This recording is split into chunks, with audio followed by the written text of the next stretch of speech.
नमस्कार, स्वागत है बंसल न्यूज पर आपका। और मैं नितिशा बंसल लेकर आई हूं आपके लिए एक और नया एपिसोड खास मुलाकात का।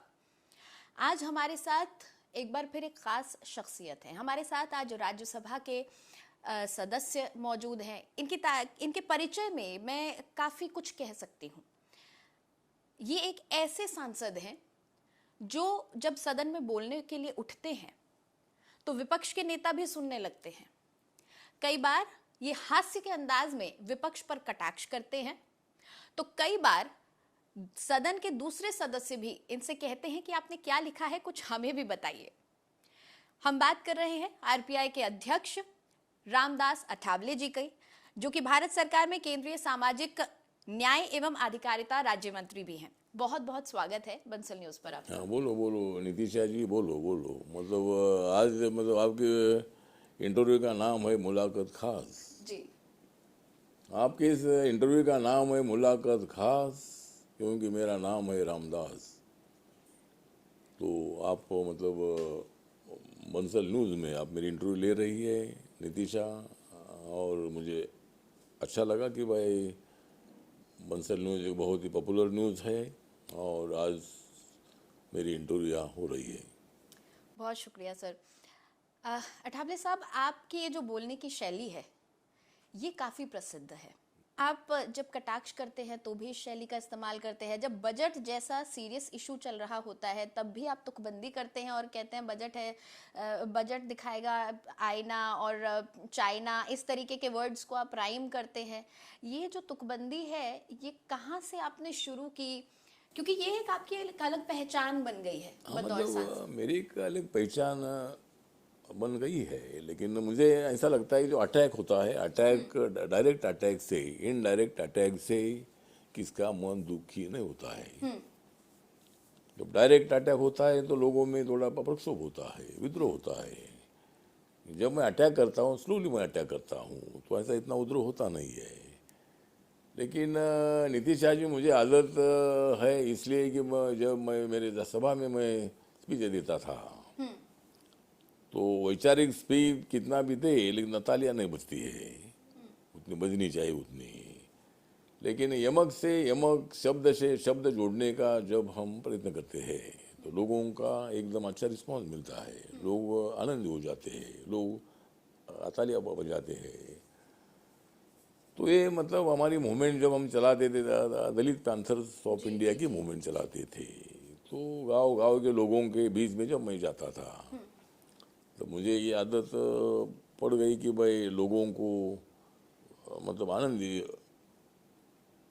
करने के लिए खाली विद्रोही भाषण की आवश्यकता नहीं है, लेकिन जरूर अपने मन में विद्रोह दिखना चाहिए। तो मुझे एक आदत है, तो लोग उसको अच्छा मानते हैं और इसीलिए मुझे ये आदत अनेक सालों से है। लेकिन अठावले साहब, इस वक्त लोग बहुत आनंद में है नहीं। मैं बात इस वक्त नागपुर की कर रही हूँ, महाराष्ट्र की कर रही हूँ। आप नेता हैं वहाँ के, आपको नहीं लगता जो नागपुर में हिंसा भड़की है, जो माहौल पिछले एक महीने से, तकरीबन एक महीने से जिस तरह का माहौल बन रहा है, कहीं ना कहीं उसमें सियासतदानों का बड़ा हाथ है? वो राजनीतिक बयान जो सीधे किए गए, ऐसे किए गए कि लोगों को कहीं ना कहीं उकसाया गया और आज ये दिन देखना पड़ा।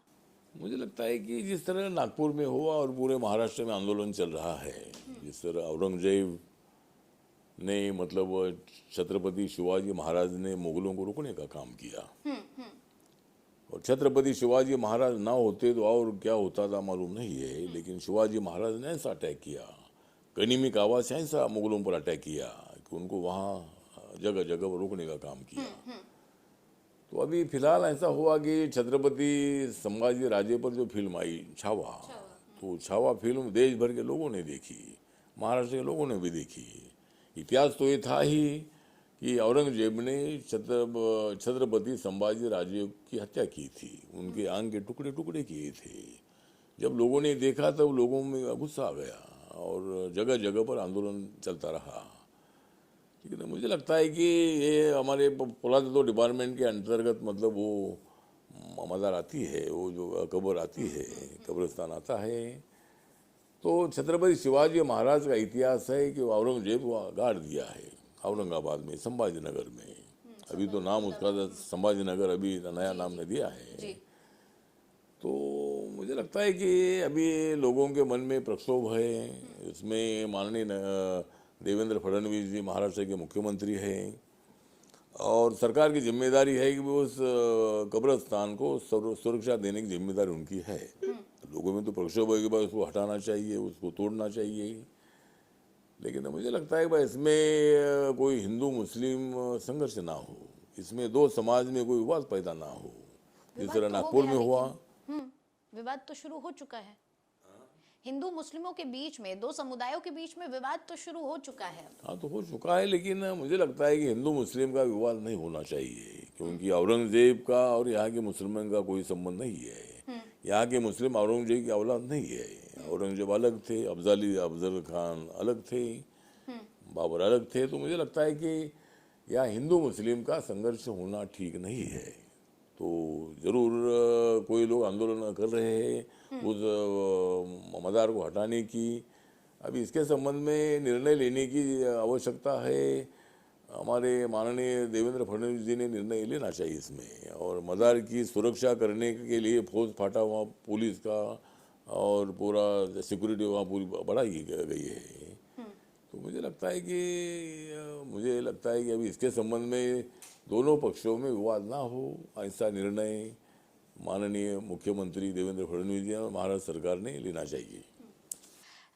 हिंसा हुई और उसका पूरा का पूरा जिम्मा हम एक पिक्चर पर डाल दें, हम ये कहें कि उस पिक्चर के बाद हिंसा भड़की, उस पिक्चर के बाद पूरा विवाद शुरू हुआ, तो क्या हम ये कह रहे हैं कि अब हमारे देश की राजनीति कुछ पिक्चरों के ऊपर से चल रही है? कुछ पिक्चर आती हैं, राजनीति शुरू हो जाती है, बयानबाजी शुरू हो जाती है। क्या अब हमारे देश की राजनीति की दशा और दिशा हमारा बॉलीवुड या फिर कोई भी अन्य फिल्म इंडस्ट्री तय करेगी?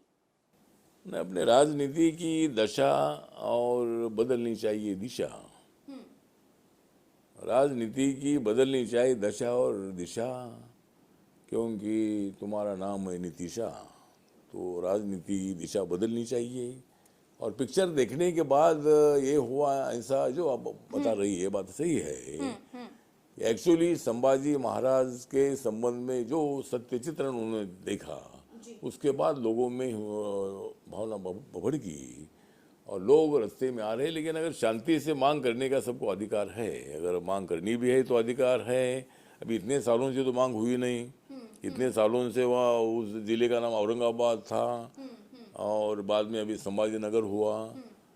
तो मुझे लगता है कि देवेंद्र फडणवीस और माननीय एकनाथ शिंदे जी जब सरकार थी, जब 2.5 साल के बाद उद्धव ठाकरे जी मुख्यमंत्री रहे और उनके कार्यकाल में औरंगाबाद का नाम नहीं बदला।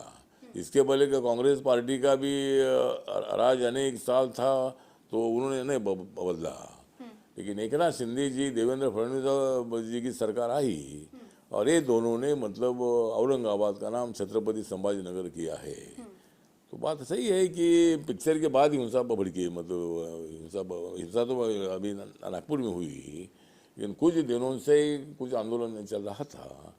लेकिन दोनों पक्षों को मेरा निवेदन है कि शांति बरकरार रखना बहुत बड़ा जरूरी है। दो समाज में विवाद पैदा होना ठीक नहीं है। औरंगजेब के विषय पर इसी तरह का माहौल बनना ठीक नहीं है और दंगे फसाद से गौर गरीब लोगों का बहुत भारी नुकसान होता है। और इसीलिए मुझे लगता है कि इसमें शांति होनी चाहिए और शांति के माध्यम से ही अगर कोई मांग करनी है तो मांग करने का अधिकार है, लेकिन हिंसा नहीं होनी चाहिए, लॉ एंड ऑर्डर की स्थिति निर्माण नहीं होनी चाहिए, ऐसा मुझे लगता है। अठावले साहब, महाराष्ट्र की अगर बात करें तो आपको नहीं लगता कि महाराष्ट्र में इस तरह के संघर्ष समय समय पर दिखते हैं? कभी जो पूर्वांचली लोग हैं, काम करने वहां आते हैं, उसको लेकर विवाद खड़ा किया जाता है। अब औरंगजेब की कब्र को लेकर विवाद खड़ा किया जा रहा है। कभी भाषा के नाम पर विवाद खड़ा किया जाता है। क्या महाराष्ट्र के लोग, महाराष्ट्र इतना समृद्ध हो चुका है कि अब वहां राजनीति के लिए सिर्फ विवाद खड़ा करना एक तरीका बच चुका है क्या, या फिर ये नए नए एक्सपेरिमेंट किए जा रहे हैं? मुझे लगता है कि महाराष्ट्र वैसा छत्रपति शिवाजी महाराज, डॉक्टर बाबा साहब अम्बेडकर, महात्मा ज्योतिबा फुले, छत्रपति शाहू महाराज का महाराष्ट्र है। और महाराष्ट्र में सेक्युलर और महाराष्ट्र में सर्वधर्म समभाव की शिक्षा सबसे ज़्यादा महाराष्ट्र के लोगों को है। लेकिन ये बात नीतीश सही है कि कभी कभी भाषा के नाम पर भी चर्चा होती है। जरूर हम मराठी भाषिक है, लेकिन मेरे पार्टी की भूमिका ये है कि मुंबई ऐसा शहर है जी। कि महाराष्ट्र में मराठी बोलने के लिए आना ही चाहिए, मराठी बोलनी चाहिए। लेकिन मुंबई भारत की आर्थिक राजधानी है, वहाँ भारत के हर राज्य के लोग वहाँ हैं। नॉर्थ के लोग हैं, नॉर्थ ईस्ट के लोग हैं, साउथ के लोग हैं, हर राज्य के लोग मुंबई में रहते हैं। और इसीलिए भाषा के नाम पर संघर्ष करना ठीक नहीं है। मराठी तो हमारा अभिमान ही है। मैं मराठी हूँ, मुझे मराठी पर मुझे बहुत बड़ा गर्व भी है। लेकिन फोर्सफुली किसी ने मराठी सीखनी चाहिए, बात सही है। लेकिन साउथ इंडिया में ऐसा होता है कि वहाँ उनकी लोकल लैंग्वेज अगर हम नहीं सीखते हैं तो बोलना वहाँ मुश्किल होता है। लेकिन मुंबई में, महाराष्ट्र में ऐसा है कि सबको हिंदी आती है। तो इसीलिए मुझे लगता है कि महाराष्ट्र में मराठी बोलना ही चाहिए, ये मत से मैं सहमत हूँ। लेकिन उसके लिए दादागिरी करना, ये करना ठीक ऐसी बात नहीं है। महाराष्ट्र में मराठी लैंग्वेज में बोर्ड होना ही चाहिए। अगर हम साउथ इंडिया में जाते हैं तो वहाँ इंग्लिश में बोर्ड नहीं होगा तो हम नहीं पढ़ सकते हैं। खाली साउथ इंडिया के लैंग्वेज में बोर्ड होगा तो पढ़ना मुश्किल हो जाएगा। इसलिए कुछ लोग इसी विषय पर आंदोलन करते रहते हैं और संघर्ष करने का प्रयत्न करते हैं, महाराष्ट्र का वातावरण बिगाड़ने का प्रयत्न करते हैं। और मेरी पार्टी इसका विरोध करती है। मेरी पार्टी को लगता है कि मुंबई सेफ सिटी है, मुंबई महाराष्ट्र सेफ राज्य है। और महाराष्ट्र में, महाराष्ट्र के डेवलपमेंट के लिए हम सब लोगों ने मिलकर आगे बढ़ना है।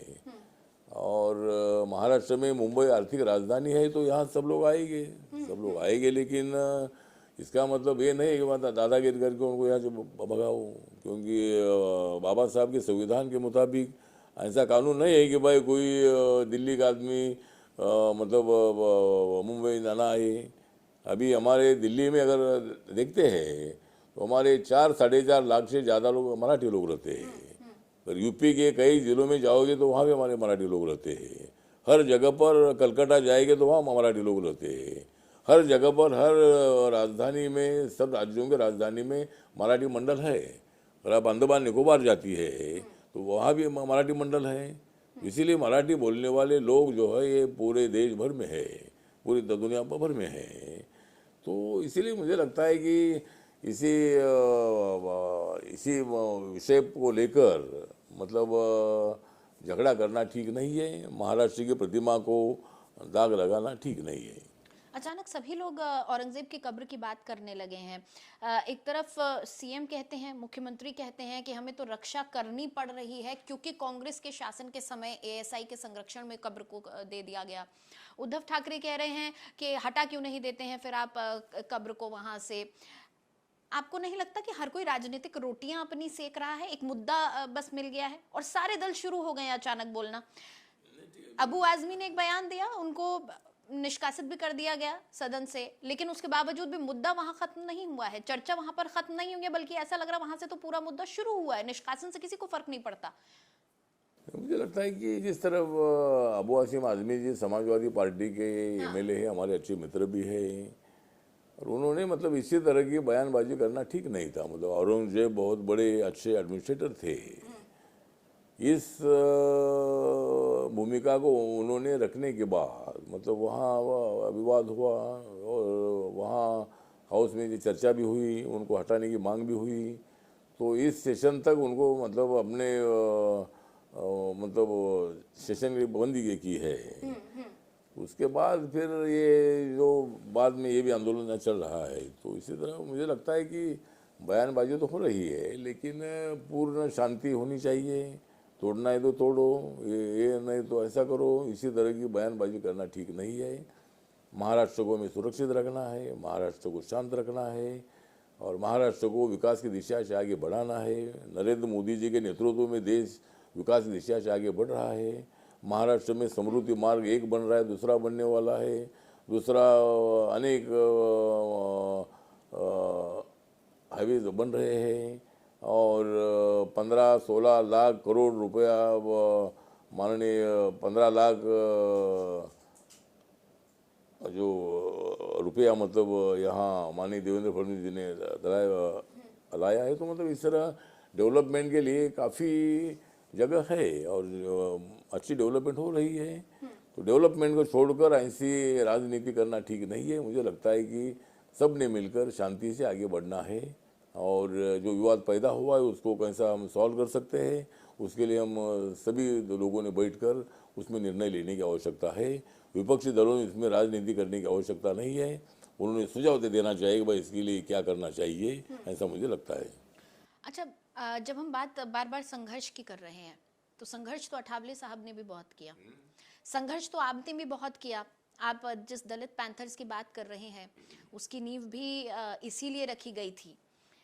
तो कुछ रोशनी डालेंगे कि किस तरीके से दलित पैंथर्स बनाया गया। भले ही आपने हास्य का सहारा लिया, यमक का सहारा लिया, लेकिन कहीं ना कहीं पीड़ा तो थी जिसकी वजह से संघर्ष करना पड़ा, राजनीति में आना पड़ा। नहीं, मैं तो संघर्ष करते करते मैं यहाँ पहुँचा हूँ। ना संघर्ष करता तो मैं दिल्ली तक ना पहुँचता था। मैं तो सिद्धार्थ हॉस्टल में रहने वाला स्टूडेंट था, लेकिन मैं दलित पैंथर के ज़माने में बहुत बड़ा संघर्ष किया है। मैं रात रात जागता रहा हूँ। बस में खड़ा रहकर मैंने रात रात में एक जगह से दूसरी जगह पर मैं गया हूँ। ना मुझे गाड़ी थी, ना तब तो मोबाइल भी नहीं था, अभी तो मोबाइल आ गया। तो मैं इसी तरह हमने संघर्ष किया है और दलितों पर होने वाले अत्याचार के खिलाफ, जिस तरह अमेरिका में ब्लैक पैंथर थी, निगरों के संरक्षण के लिए स्थापित की हुई जो ब्लैक पैंथर थी, उसी तरह महाराष्ट्र में मुंबई में सभी साहित्यकार एक साथ आए और उन्होंने सोचा कि खाली विद्रोही साहित्य लिखने से फायदा नहीं है, उसके लिए हमें संघर्ष करना चाहिए, उसके लिए हमें कोई संगठन की आवश्यकता है। और इसीलिए दलित पैंथर नाम का संगठन स्थापित करने का निर्णय हुआ। तब तो मैं नहीं था, मैं तो उसमें बाद में आया। लेकिन कुछ हमारे राजा ढाले, नामदेव ढसाल जैसे जो नेता थे, उन्होंने मतलब इस संगठन का स्थापना किया था। और वो हमारा संगठन नक्सलवादी नहीं था, हमारा संगठन आतंकवादी नहीं था, हमारा संगठन डेमोक्रेटिक था।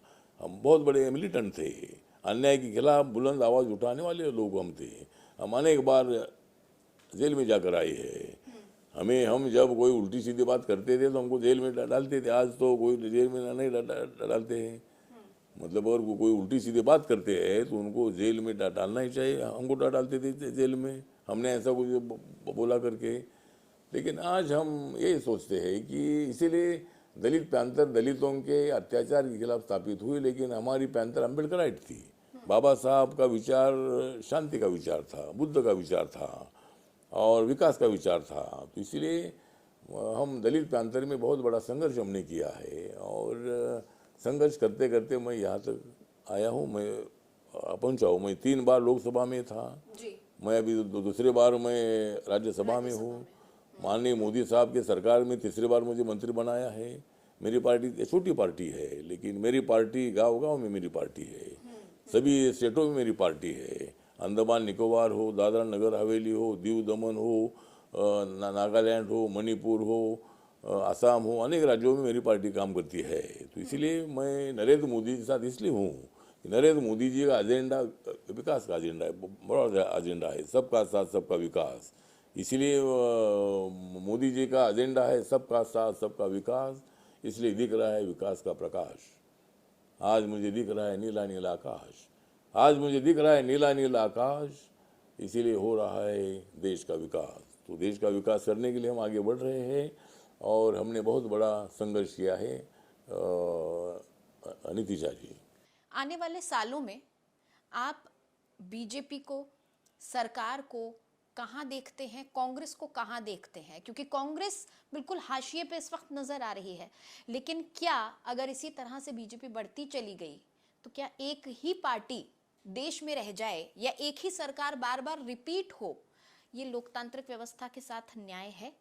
तो मुझे लगता है कि जिस तरह नरेंद्र मोदी जी का विजन है 2047 में देश ऐसी ऊंचाई तक जा पहुंचे, देश में एक भी गरीब ना रहे। जिस तरह 10 सालों में 25 करोड़ लोग गरीबी रेखा के ऊपर आए हैं, तो नरेंद्र मोदी जी का विजन है कि हर क्षेत्र में प्रगति हो, हर क्षेत्र में डेवलपमेंट हो, और ये उनका एजेंडा है। तो मुझे लगता है कि कांग्रेस पार्टी भी अनेक साल सत्ता में रही है। कांग्रेस पार्टी भी 60-70 साल तक सत्ता में रही है। अभी 15 साल मोदी जी को मौका मिला है। 15 साल तो अभी मोदी जी प्रधानमंत्री रहेंगे और चौथी बार भी वो रहेंगे, 5वीं बार भी बीजेपी रहेगी, जब तक अल्टरनेटिव तैयार होता नहीं है। और कांग्रेस पार्टी की हालत बहुत बड़ी बुरी है। माननीय राहुल गांधी जी के नेतृत्व में पार्टी को भविष्य मुझे नहीं नजर आता है। और कांग्रेस पार्टी से लोग टूट चुके हैं। कांग्रेस पार्टी के विजन से लोग पूरे टूट चुके हैं, क्योंकि कांग्रेस पार्टी को इजी से सत्ता मिलती रही और इसीलिए कांग्रेस पार्टी ने डेवलपमेंट के बारे में जितना विचार करना चाहिए उतना नहीं किया था। उनके कार्यकाल में तो नेशनल हाईवे भी सिंगल थे, अभी अभी डबल और 4 लेन 6 लेन हो रहे हैं। तो मतलब खाली रोड का विषय नहीं है, अनेक विषय ऐसे है कि मोदी जी ने सोच कर निर्णय लिए हैं। जनधन योजना की 56 करोड़ 51 करोड़ अकाउंट खुले हैं। आपको मालूम है कि जो मुद्रा योजना है, मुद्रा योजना के 56 करोड़ लोगों को लोन मिला है, 10 करोड़ लोगों को गैस सिलेंडर मिला है, 4 करोड़ लोगों को प्रधानमंत्री आवास योजना का मकान मिला है, 4 करोड़ लोगों को आयुष्मान भारत योजना का मेडिकल ट्रीटमेंट की 5 लाख रुपए में मिला है। तो ऐसे कई सवाल है कि उस माध्यम से लोगों का विकास हो रहा है। तो इसीलिए कांग्रेस पार्टी और ये अपोजिशन वाले लोकसभा के चुनाव में एक साथ आए, संविधान बदलेगा, आरक्षण निकाला जाएगा, ये हिंदुत्ववादी है, ये है, वो है, इसी तरह अफवाहें फैला कर लोगों को गुमराह करके उन्होंने हमारा वोट लिया। दलित भी बड़ी संख्या में, ओबीसी बड़ी संख्या में उनके साथ चले गए और इसीलिए मतलब हमारी सरकार तो आई है, मोदी जी की सरकार तो क्लियर बहुमत से आई है। लेकिन जितनी सीट हमको मिलनी चाहिए उतनी मिली नहीं, क्योंकि महाराष्ट्र में, उत्तर प्रदेश में और कई अनेक राज्यों में हमारा नुकसान हुआ, भारी नुकसान हुआ। तो जब तक मोदी जी बहुत एक्टिवली काम कर रहे हैं और मैंडेट हमको मंजूर है, जनता अगर चाहती है कि हम सत्ता में नहीं चाहे तो हम बाहर बैठने के लिए तैयार है। जब तक जनता हमारे साथ है तब तक हम सत्ता में रहेंगे। और कांग्रेस पार्टी अगर 60 साल सत्ता में रही है तो हमको 25-30 साल तो सत्ता में रहने दो, इसीलिए हम आगे बढ़ रहे हैं।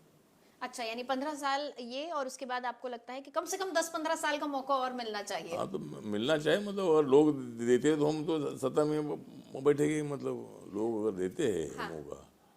और कांग्रेस पार्टी ने तो दे दिया है अनेक सालों तक जनता को धोखा।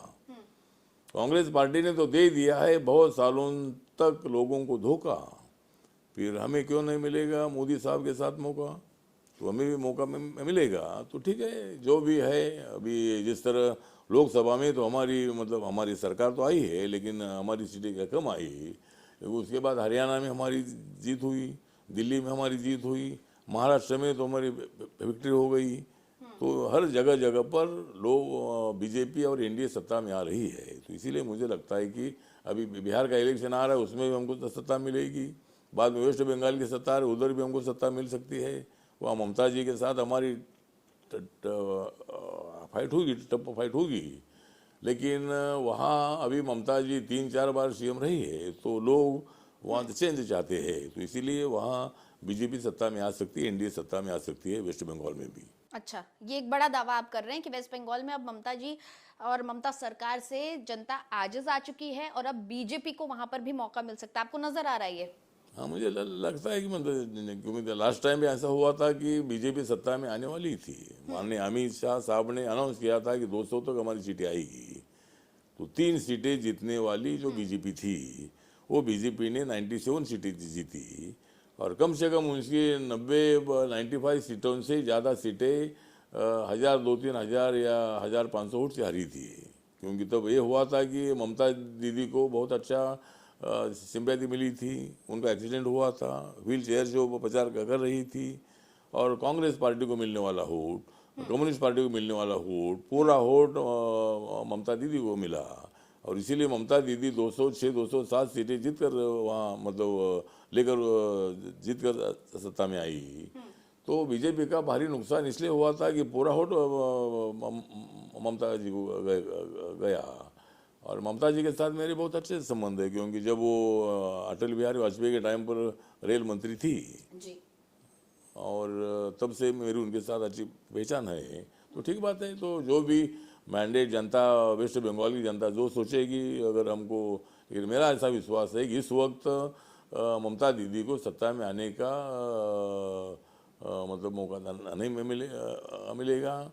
इस वक्त बीजेपी वहाँ वेस्ट बंगाल में सत्ता में आ सकती है।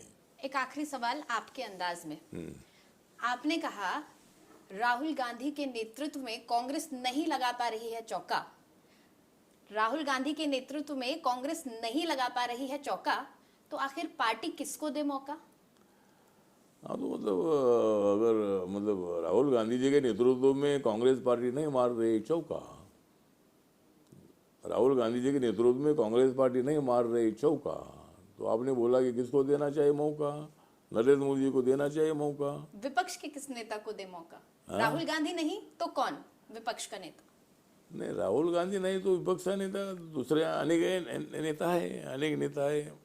ममता दीदी है, हमारे मल्लिकार्जुन खड़गे जी है, और शरद पवार है, तो अनेक जो हमारे सभी, हमारे स्टालिन जी है, तो अनेक नेता है। लेकिन अभी नेता किसको मानेंगे, अभी अपोजिशन में एकता नहीं है। कांग्रेस पार्टी के नेतृत्व में, राहुल गांधी के नेतृत्व में सब लोग आने के लिए तैयार नहीं है, और पूरी इंडिया आघाड़ी कोलैप्स हो चुकी है, और इसीलिए हमारा मार्ग पूरा खुला है। हम एकदम गति से आगे बढ़ने वाले हैं, और 2029 में देखो कि हम मैक्सिमम सीटें जीतेंगे, मैक्सिमम सीटें जीतेंगे, और चौथी बार नरेंद्र मोदी जी प्रधानमंत्री हो जाएंगे, और पंडित जवाहरलाल नेहरू जी का रिकॉर्ड ब्रेक करेगी। अच्छा, आप तो एक ऐसे नेता हैं जो सभी के साथ घुल मिल जाते हैं, विपक्ष के नेताओं से भी आपकी अच्छी बातचीत होती है। आपने कभी सोनिया जी से बातचीत नहीं की कांग्रेस की स्थिति के बारे में, राहुल गांधी जी के नेतृत्व के बारे में? कभी कोई सलाह मशवरा नहीं हुआ? नहीं, मुझे जब मैं कांग्रेस पार्टी के साथ था, मैं जब 3 बार मैं लोकसभा में था, तब कांग्रेस पार्टी के साथ मैं था। मैं यूपीए में था, और लेकिन मुझे मंत्री नहीं बनाया। रिपब्लिकन पार्टी का मैं हूँ, और उसके बावजूद भी मुझे मंत्री नहीं बनाया था। दूसरा, सोनिया गांधी जी के साथ मेरे बहुत अच्छे गहरे संबंध रहे हैं।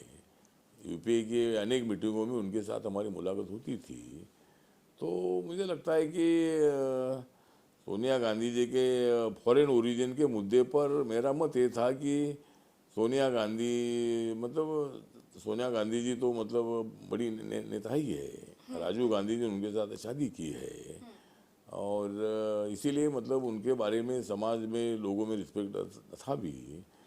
तो मुझे लगता है मेरे सोनिया जी के साथ अच्छे संबंध रहे हैं, लेकिन मैंने सलाह सोनिया गांधी जी को दी थी कि मनमोहन सिंह साहब तो आज हमारे बीच में नहीं है, लेकिन हमारे लिए बहुत बड़े आदरणीय नेता थे, बहुत बड़े शांत स्वभाव के थे, बड़े इकोनॉमिस्ट थे, रिजर्व बैंक के चेयरमैन भी रहे थे, देश के फाइनेंस मिनिस्टर भी रहे थे। तो लेकिन उनको 5 साल मौका मिलने के बाद एक तो शरद पवार को मौका देना चाहिए था, या मैंने एक बार सोनिया जी को बोला था कि 2-2.5 साल के लिए राहुल जी को बनाऊं, तब जब उनकी सत्ता थी, शॉर्ट टर्म के लिए बना दीजिए। हाँ, तो लेकिन 10 साल मनमोहन सिंह साहब रहे, तब दूसरे को मौका नहीं दे दिया, और अभी मौका मिलना बहुत बड़ा असंभव है, क्योंकि ऑल अपोजिशन राहुल गांधी के नाम पर उनको सपोर्ट नहीं करेगी, और अपोजिशन को सत्ता मिलना बहुत बड़ा संभव नहीं है।